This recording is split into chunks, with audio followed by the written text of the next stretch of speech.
Welcome to PM7 వార్తలు. బిచ్చగాళ్లకు డబ్బులు ఇస్తున్నారా? అయితే మీపై FIR నమోదు చేస్తారు. ఇది ఎక్కడో కాదు, ఇండియాలోనే. మధ్యప్రదేశ్లోని ఇండోర్లో పూర్తిగా భిక్షాటనను నిషేధిస్తూ ప్రభుత్వం నిర్ణయం తీసుకుంది. దీనిని 2025 జనవరి 1 నుండి అమలు చేయనున్నారు. కేంద్ర ప్రభుత్వం చేపట్టిన పైలట్ ప్రాజెక్టు కింద ఇండోర్ను యాచక రహిత నగరంగా తీర్చిదిద్దే ప్రయత్నాల్లో భాగంగా ఈ నిర్ణయం తీసుకున్నారు.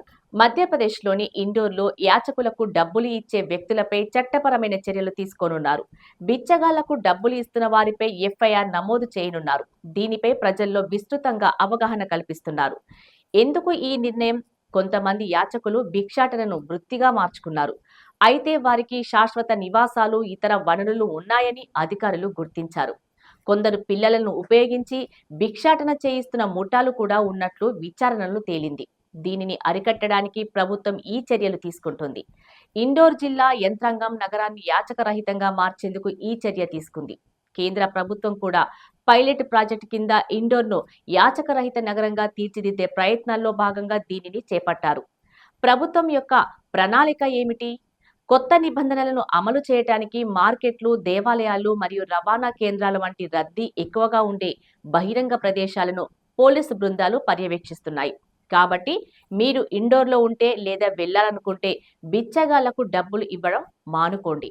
తద్వారా నగరాన్ని యాచకరహితంగా మార్చటంలో సహాయపడుతున్న వారుగా ఉంటారు.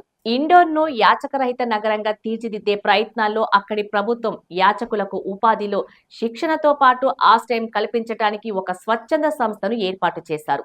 ఈ సంస్థ యాచకులకు 6 నెలల పాటు ఆశ్రయం ఇవ్వడంతో పాటు అర్హులైన వారికి వివిధ పనులలో శిక్షణ ఇస్తుంది.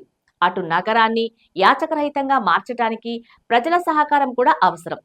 ప్రజలు బిచ్చగాళ్లకు డబ్బులు ఇవ్వటం మానుకోవాలని ప్రభుత్వం విజ్ఞప్తి చేస్తుంది.